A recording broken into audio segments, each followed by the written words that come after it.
We're joined once again by our housing expert, Staci Berger, who's president and CEO of the Housing and Community Development Network of New Jersey. Good to see you, my friend. Thanks for having me, Steve. It's always great to be with you. Now, Staci, I love having you too, but I asked you right before we got on. Staci, we've talked about affordable housing in New Jersey for years. Together, you're the best. Are we making any progress? And if so, prove it. Well, we are definitely making progress because we finally have a program that everybody, with the exception of just a handful of towns, agrees is working for the state of New Jersey. What is it? Well, the legislature just adopted last year A4 S50, which gives towns the opportunity to evaluate what their affordable housing number is going to look like and what their obligation is and how they're going to get there. And those plans are due at the end of this month. And then it is game on. We are seeing developments be approved and be built.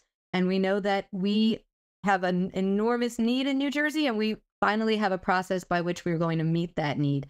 I've been in this role for a long time, and I have never been as optimistic as I am right now about the ability of our state and our community and our development partners to meet the needs of New Jersey residents. It's going to take a little time, but those units are going to come to the communities that need them most.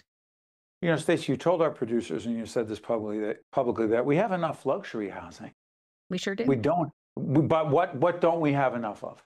We don't have enough starter homes. We don't have enough family-size apartments. We don't have enough places that people can afford without enormous burdens and hoops, bureaucratic hoops of applying over and over and over again, paying the same administrative fee to a landlord, for example, and then not getting an apartment. So we need a little more regulation and a little more oversight, or a lot more oversight, on the rental market to make sure that people are not being taken advantage of and that unscrupulous landlords aren't using renters as an ATM.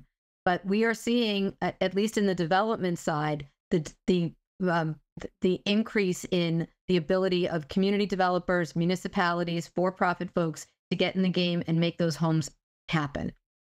So Staci, we're going to have, and I keep saying this, so folks, I'm not going to apologize for reminding you because you got a lot of things on your mind, but we are going to have both candidates for governor in in-depth policy conversations. Jack Ciattarelli, the Republican, Mikey Sherrill, the Democrat, and housing, affordable housing will be part of it.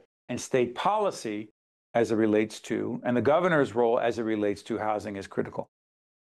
What is the most significant action our new governor, be it Mikey Sherrill, Jack Ciattarelli, in January 2026, when that governor takes office, what's the most significant action they need to take as it relates to improving the housing crisis in the state?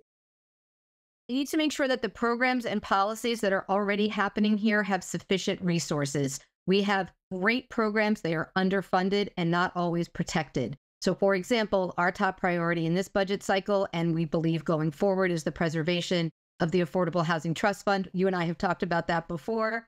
There's a lot of money in it right now. We need to make sure that that money stays there so that organizations can use it to build the homes that they've committed to building with municipalities. So Habitat for Humanity, a number of our other members who are partnering with municipalities around the state need to know that those resources are going to be there tomorrow, but also 6 months from now and 6 years from now. There are lots of great programs that have come online in the last few years, including a fantastic first generation and first time home ownership down payment program.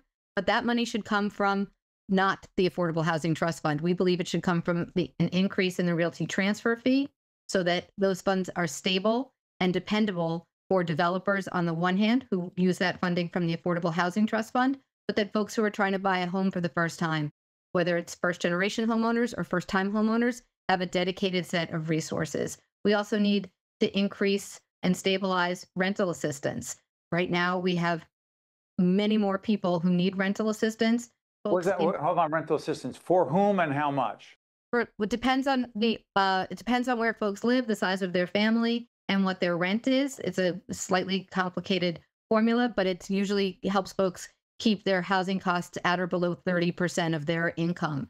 And so it would be for lower and moderate income families. We have a backlog of folks who are waiting to get that assistance. There's some from the federal government. It is not enough.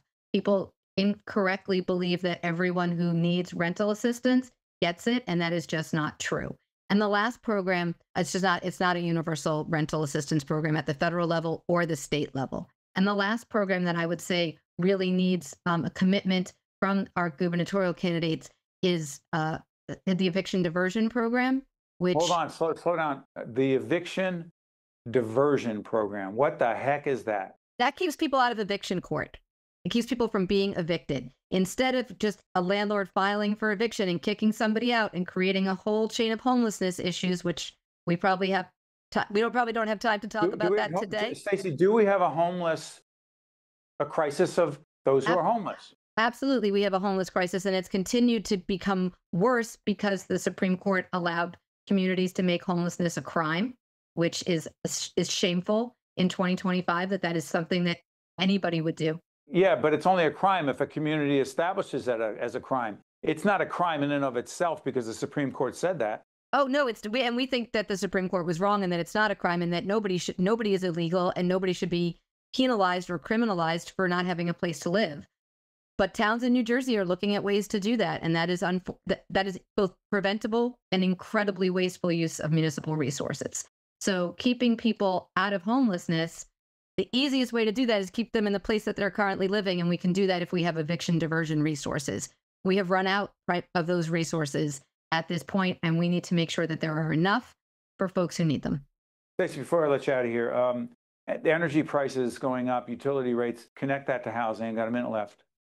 Sure. So, when people can't afford their utility rates, maybe they don't pay their full amount of their rent, or maybe they don't take all their medication. We know that it is incredibly difficult for people who are facing hard choices like that to keep the lights on, keep the heat on. And in this case, it's going to be difficult for folks to keep their air conditioning and medical devices happening during the summer when power prices are expected to go up. We are heartened by Senator Timberlake's recent legislation that she submitted to control power costs, as well as some of the steps that the Murphy administration and the Board of Public Utilities are taking to expand utility assistance through the Universal Service Fund and LIHEAP, which Congress is threatening. So that's a whole other show we could do. Yeah, you make reference to Senator Brittany Timberlake. Correct. Staci Berger is the president and CEO of the Housing and Community Development Network of New Jersey. Staci, thank you for joining us as always. We appreciate it. Thank you, Steve. Great to be here. You got it. Stay with us. We'll be right back. State of Affairs with Steve Adubato is a production of the Caucus Educational Corporation. Funding has been provided by EJI Excellence in Medicine Awards, a New Jersey Health Foundation program. Valley Bank, NJM Insurance Group, New Jersey Sharing Network, PSC&G, the North Ward Center, the New Jersey Economic Development Authority, the Turrell Fund, a foundation serving children, and by Johnson & Johnson. Promotional support provided by NJ.com and by Meadowlands Media. Are you looking to be a part of a dynamic, forward-thinking business service organization? At the Meadowlands Chamber, every day we connect, collaborate, and innovate, helping to drive business and economic growth in the greater Meadowlands and New Jersey. I invite you to visit our Meadowlands Chamber headquarters, an open office facility with access to resources for our members' businesses and networking needs. Together we will build the Chamber of the future and the next generation of leaders.